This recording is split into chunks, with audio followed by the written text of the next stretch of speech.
If there's one thing I've learned in my business career, it's that I don't have all the answers.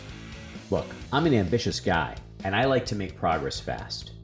The secret to achieving success fast is to harness the brain power of other people in the community. That's what the Land.MBA smartbar is all about. As veteran investor Jesse Marchand said, the smartbar gave me the motivation and knowledge I needed to push through the tough times and accelerate my path to success. Seven-figure investor Mitch Milam likes to say, there's one meeting each week that I never miss. It's the Land.MBA smartbar. It's like happy hour with my land investing buddies. I always learn something. So if you want to network with like-minded people, make new friends, learn heaps, get questions answered, answer questions for others, learn new strategies, get accountability, and overall, get inspired while having a great time, check out the Land.MBA smartbar. For a short time, podcast listeners can get 20% off the annual plan, which comes to an insane $86 per month. Compare this to other programs which charge $250 a month or more. This is hands down the best deal you're going to find and the best way to invest in your success. So don't wait. Please go to land.mba/mastermind. That's land.mba/mastermind and use promo code podcast22 to join today. Hello, all you gorgeous entrepreneurial land investors. I am Howard Zonder, and this is my partner, David Van Steenkist, and you are listening to the Land.MBA podcast. Yes, you are. How are you today, man? I'm good. What's going on over there? Your face is like glowing red. Are you like in front of a fire or something? You know what? I installed this new infrared heater on my ceiling. That's probably doing it. Oh, okay. So when the skin starts, when you start like getting sunburn on the top of your head, we'll know what that's all about in the wintertime. Right. All right. So what are we talking about today? We are talking about ways that we can increase the value of land without building on it. And that's really, really cool because like any business, our goal is to buy low and sell high and capture the margin in between. And for the most part in this business, the way we do that is just by buying well. If we buy well, we can still sell it reasonably well and sell it quickly and capture the margin in between. But what if there were other ways that we can increase the sales price, even if we bought well, so we can increase the margin even more? There are absolutely ways that we can do that. And a good way for us to think about it is in terms of price per acre. So what is a normal price per acre, and what can we do to increase the price per acre of our property? We kind of know this, like when with our own homes and single family homes, some homes will go for $274 per square foot, and other homes will go for $335 per square foot, and it's based upon features. But can't we do the same thing with land? Absolutely, we can. There are absolutely ways to do that. And that is really what we're going to talk about today. Awesome. So the first one is rezoning. Sometimes there can be big differences between, for example, if it's zoned for ag versus zoned for residential or residential for commercial. It depends on the area and what you're able to do with that rezoning. The next one is subdividing. Now, hold on. Let's not move too fast. So the thing about rezoning is that it changes the market for the property.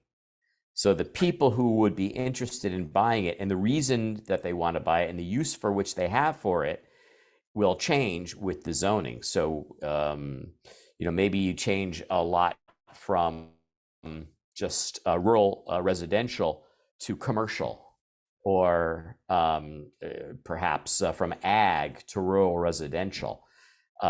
In any given market, when we talk about a price per acre, the price per acre is oftentimes based upon what it's zoned for. And so if you understand that and you look at, and you can do an analysis and using tools like Price Boss or whatever you want to use, you could say, all right, I want to look at these kinds of properties and say, okay, well, these properties seem to have a typical price per acre of, let's just say $100 per acre, and this one over here, zoned this way, has a value of $125 per acre. So if I can change the zoning, just in that act, I can increase the value of the property. Now, obviously, what you want to do is you want to increase it more than it's going to cost you to rezone it. That's important. Yes. And that has to do with the size of your property and its value. But oftentimes, just by doing that, you can dramatically increase its value. Well said. Well said. Yep. And a lot of times rezoning can go hand in hand with subdividing. Now, I like to think of subdividing as, let's say what a small grocery store might do, where they'll buy by the case and sell by the individual of soda pop, something like that. And of course, that individual soda pop on a cost per ounce is going to cost way more per ounce than the case of soda pop. So a very good rule of thumb on subdividing and splitting larger acreage is that, let's say you buy 100 acres and you pay $3,000 an acre for it, but 10-acre parcels in that area go for $10,000, $12,000, $13,000 an acre. That is the rule of thumb. There is that on the surface, you triple the price per acre. And then by the time you put the effort and the work in, such as, blading roads, maybe extending some utilities and things like that, that you'll be able to sell these properties and double your money at least. So subdividing can be beautiful. And in many cases, you can even pay close to market value for the larger property because you have so much more spread when you subdivide down. Now, that said, I still don't recommend paying market value, especially in today's market, because you want to have a little cushion in there in case you need to, for whatever reason, sell the property without subdividing. And you want to be able to get your capital out. Absolutely. Yeah. Anything else you can think of on that? Well, the nice thing about doing that is just in the act of subdividing, you're increasing the value. I mean, I think your example, the grocery store example, is perfect. But just in land, we always say, smaller lots are more expensive than bigger lots on a per acre basis. That's just a fact. So in most cases, I should say a fact, it's true in most cases. So you could do that. And the nice thing about that is then you subdivide it and you sell off some small section of those properties. It's a lot easier to get to break even. And then you've got all the remainder of the properties, which are like pure profit at that point. Yeah. And so what you might want to do is you could say, okay, well, maybe I'm going to sell the first properties all for cash because I want to become whole. And then as soon as you're whole on the property, then you sell the remainder with owner financing, and you build a really nice bucket of of semi-passive income. Absolutely. And you can always sell those notes too if you paper them up right. Absolutely right. So very cool. The other one is, let's say you've got, you negotiating an easement at all. Let's say there's legal access and physical access, but no road, and you need to, or you've got a property that doesn't have an easement, so you got to negotiate with the neighbor to get an easement. Maybe you'll have to pay the neighbor to grant that, and as long as the numbers work, that's great. Or a better easement, maybe it's got an easement just for utilities, or it's just inconvenient, it's on a different road, and you want to get put it on a better, more convenient road for people to get to. Better easements, an easement at all, those are ways you could build value, or at least make it easier to sell. The next one then is curb appeal. Yeah, curb appeal, it's just like a house, right? When you drive up, if the house looks like crap and it looks like it's falling down, you're going to see, either going to drive right past it, or you're going to say, all right, I'm lowballing this one because it needs a lot of work. Well, the same thing's true of land. Dave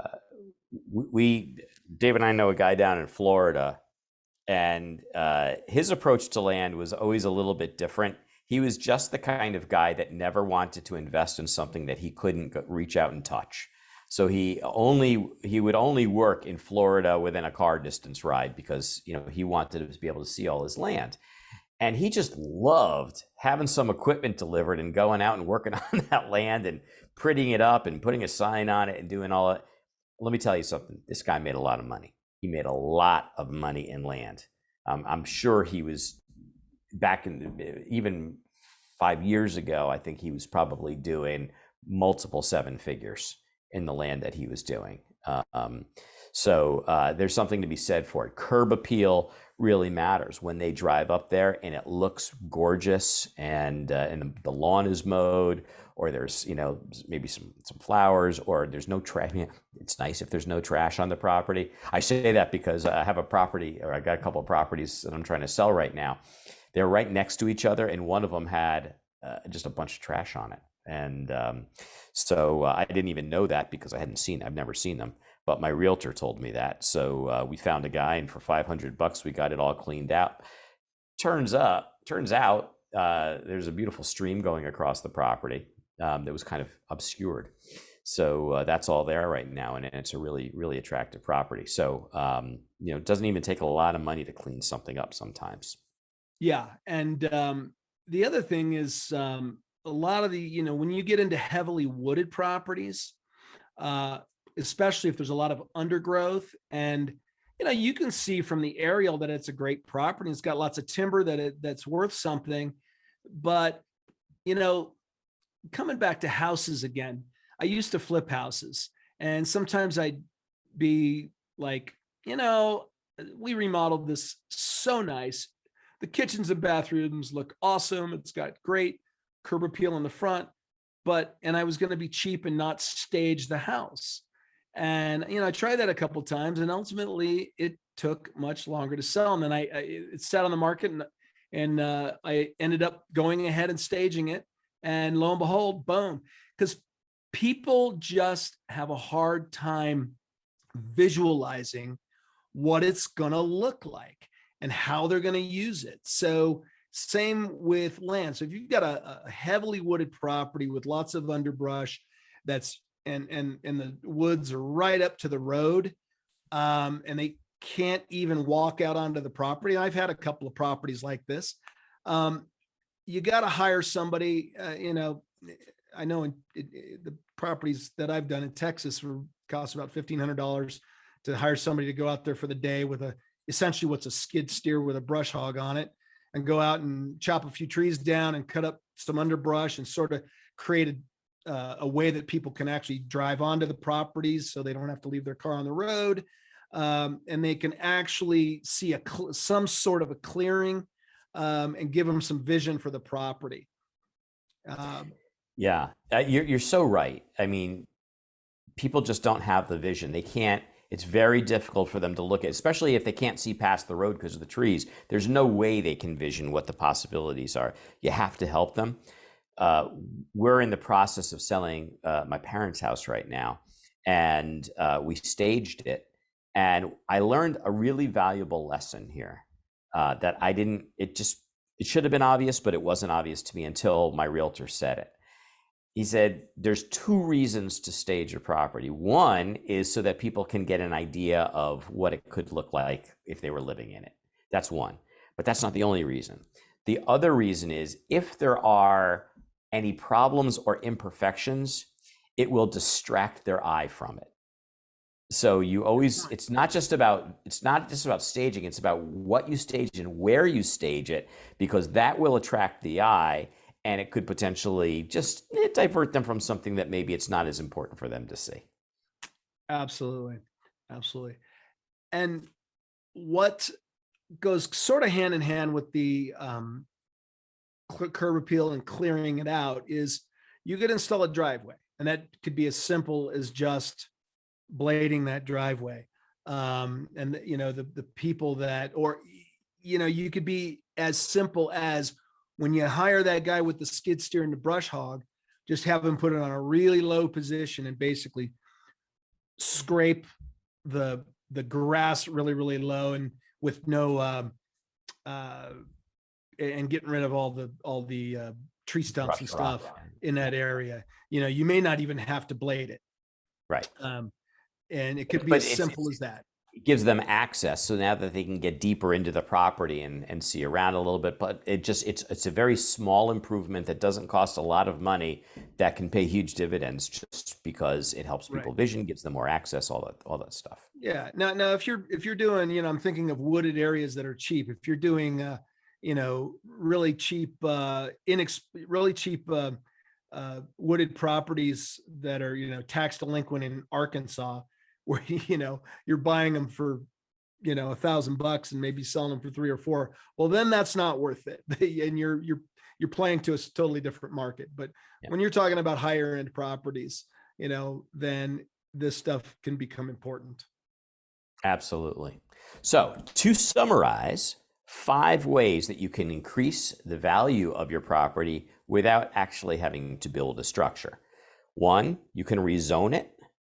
2, you can subdivide it. 3, you can negotiate for easements or for better easements. 5, you can improve its curb appeal. No, I got those numbers wrong. 1, rezoning. 2, subdividing. 3, negotiate the easement. 4, curb appeal. And 5, you can install or blade in a driveway. And with that, you can increase your price per acre on that property without having to invest a whole lot. Very good. I think we've said it all, and we're running out of time. So have a great day, and we'll catch you next time on the Land.MBA podcast. Right. We hope you enjoyed this episode, had a bit of fun, and walked away with some actionable insights that you can apply to your business. Dave and I have got some great content and interviews planned, so don't forget to rate and review, and of course subscribe to this podcast on iTunes, Google Play, Stitcher, or wherever you get your podcasts. If we mention any interesting links or tools, you'll find them in the show notes. To learn more about Land.MBA, visit our website at, wait for it, Land.MBA. See you next time on the Land.MBA podcast.